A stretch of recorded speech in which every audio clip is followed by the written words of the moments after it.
Yes, nizere ko mumeze neza cyane abakunzi ba Aime News Empire, nizere ko kandi aho muherereye hose mumeze neza. Ndabasuje cyane, turi live mu Nzove hari kubera imyitozo nyuma y'ikipe ya Rayon Sport ndetse n'ikipe yitegura ikipe ya Kiyovu Sport ku munsi w'ejo.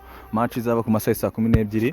Imyitozo twe twabwiye ko rwose nta gindutse igomba kwitabirwa n'abahoze bayobora ikipe ya Rayon Sport, ariko ubu ngubu bagarutse mu buyobozi cyangwa se bagarutse hafi y'ikipe ya Rayon Sport. Ku isonga twabwiraga ko uwitwa Paul Muvunyi agomba kwitabira, twabwira ko Dr Rwagacondo agomba kwitabira, abagabo nka ba Tade bagomba kwitabira ndetse n'abandi batandukanye.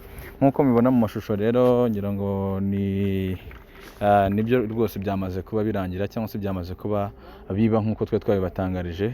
Witwa Paul Muvunyi ndetse na Tadeyo ndetse na Dr Emile Rwagacondo bamaze kugera hano mu Nzove, aho baje kuganiriza abakinnyi b'ikipe ya Rayon Sport kugira ngo barebere hamwe uko bimeze ndetse n'uko byifashe ndetse n'uko ubuzima bw'ikipe ya Rayon Sport bumeze, en plus none banahe na motivation.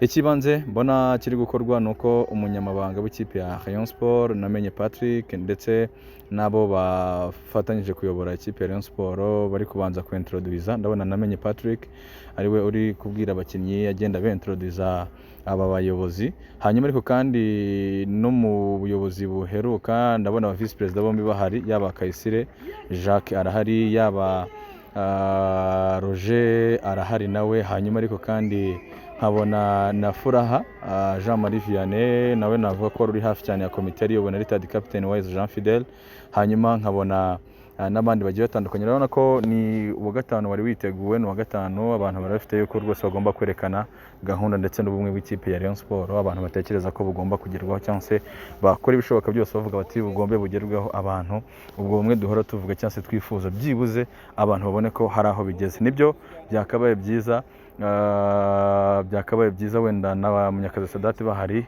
ariko sinzi impamvu kuko nawe yari imwe mu bari bateganije kwitabira iki gikorwa cyangwa se iyi gahunda, ariko uko bimeze still nuko aba represent muri babandi batatu muri bo bari hano mu Nzove. Urumva ko ari ikintu kimeze neza cyane. Byinshi turaza kubigaruka mu kiganiro cyacu, nuko nashaka kugira ngo mbereke situation uko imeze hano mu Nzove, wenda ndenzeho n'utu image dukeya wenda tw'imyitozo umuntu yafasha asa nk'uwiba rwose. Ndisegura yuko amashusho yo adasa neza 100% ku buryo nakagombye kuba wenda